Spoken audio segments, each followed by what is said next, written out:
Hi friends, welcome back to பிகேன் secrets.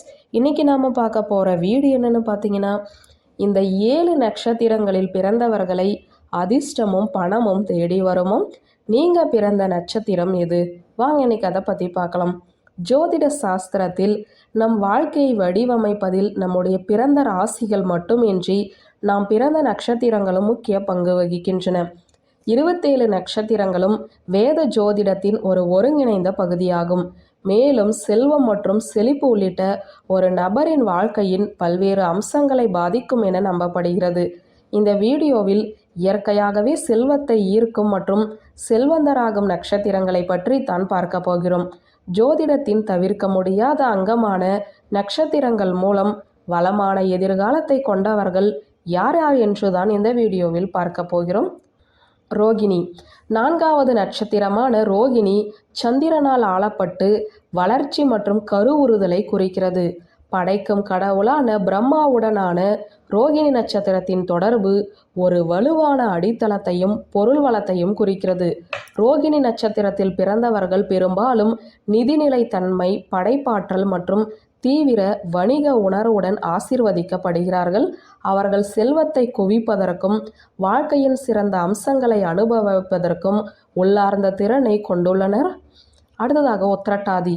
Uthirattathi 26வது நட்சத்திரமாகும். இது ஒழுக்கம் மற்றும் விடாமுயற்சியின் கிரகமான சனியால் நிர்வகிக்கப்படுகிறது. இந்த நட்சத்திரம் ஆழ்ந்த ஆன்மீக நுண்ணறிவு மற்றும் உலக அறிவுடன் ஆழமான தொடர்பை கொண்டுள்ளது. உத்திரட்டாதி நட்சத்திரத்தில் பிறந்தவர்கள் நிதி திட்டமிடல் மற்றும் வள மேலாண்மை ஆகியவற்றில் அசாத்தியமான திறமை கொண்டவர்கள். அவர்களின் பொறுமை மற்றும் உறுதி அவர்களை பெரும் செழிப்பு மற்றும் நிதி பாதுகாப்பை அடைய வழிவகுக்கிறது. அடுத்ததாக ரேவதி. கருணையுள்ள புதனால் ஆளப்படும் ரேவதி 27வது நட்சத்திரமானது அதன் வளர்ப்பு மற்றும் இரக்க குணங்களுக்கு பெயர் பெற்றது. இந்த நட்சத்திரத்தில் பிறந்தவர்கள் தாராள மனப்பான்மையை கொண்டுள்ளனர். மேலும் பல்வேறு சூழ்நிலைகளுக்கு ஏற்ப அவர்களின் உள்ளார்ந்த திறன் பல்வேறு ஆதாரங்களிலிருந்து செல்வத்தை குவிப்பதில் அவர்களுக்கு உதவுகிறது. அவர்கள் இயற்கையான பரோபகாரர்கள். அவர்களின் தாராள மனப்பான்மை பெரும்பாலும் நிதி வளத்தை ஈர்க்கிறது. அடுத்ததாக அஸ்தம். 13வது நட்சத்திரமான அஸ்தம் சந்திரனால் நிர்வகிக்கப்படுகிறது மற்றும் திறமையான கைவினை திறன் மற்றும் கற்பனை திறனுடன் தொடர்புடையது. இந்த நட்சத்திரத்தில் பிறந்தவர்கள் வர்த்தகம் மற்றும் வணிக பேச்சு வார்த்தைகளில் குறிப்பிடத்தக்க திறமை பெற்றவர்கள். அவர்களின் நுணுக்கமான அணுகுமுறை மற்றும் பொறுப்புணர்வு செல்வத்தை குவிக்க வழிவகுக்கும்.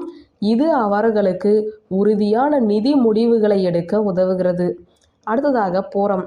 11வது நட்சத்திரம் பூரம் செழுமை மற்றும் இன்பத்தின் கிரகமான சுக்கிரனால் ஆளப்படுகிறது. இந்த நட்சத்திரம் செழிப்பு, ஆடம்பரம் மற்றும் பொருள் வசதிகளை குறிக்கிறது. பூர நட்சத்திரத்தில் பிறந்தவர்கள் பெரும்பாலும் கவர்ச்சி மற்றும் ஆடம்பரமான ஆளுமையுடன் ஆசீர்வதிக்கப்படுகிறார்கள். இது லாபகரமான வாய்ப்புகள் மற்றும் நிதி வெற்றிக்கான கதவுகளை திறக்கிறது. அடுத்ததாக பூசம். 8வது நட்சத்திரமான பூசம் சனி பகவானால் ஆளப்படுகிறது. பூச நட்சத்திரத்தில் பிறந்தவர்கள் பொறுப்பான மற்றும் வளர்க்கும் இயல்புக்கு பெயர் பெற்றவர்கள். தங்களுக்கும் தங்கள் அன்புக்குரியவர்களுக்கும் ஆதரவான மற்றும் பாதுகாப்பான சூழலை உருவாக்கும் அவர்களின் திறன் பெரும்பாலும் நிதி செழிப்பு மற்றும் வளத்திற்கு வழிவகுக்கிறது. அடுத்ததாக போராடம். 20வது நட்சத்திரமான போராடம் சுக்கிரனால் ஆளப்படுகிறது. இது சவால்கள் மற்றும் தடைகளுக்கு எதிரான வெற்றியை குறிக்கிறது. இந்த நட்சத்திரத்தில் பிறந்தவர்கள் சிறந்து விளங்கவும் நிதி வெற்றியை அடையவும் வலுவான ஆசை கொண்டவர்கள். அவர்களின் விடாமுயற்சியும் உறுதியும் அவர்களின் நிதி நெருக்கடிகளை வெல்வதற்கும் கணிசமான செல்வத்தை அடைவதற்கும் வழிவகுக்கிறது. வியூவர்ஸ், இந்த வீடியோ உங்களுக்கு பிடித்திருந்தால் லைக், கமெண்ட், ஷேர் பண்ணுங்க. நன்றி.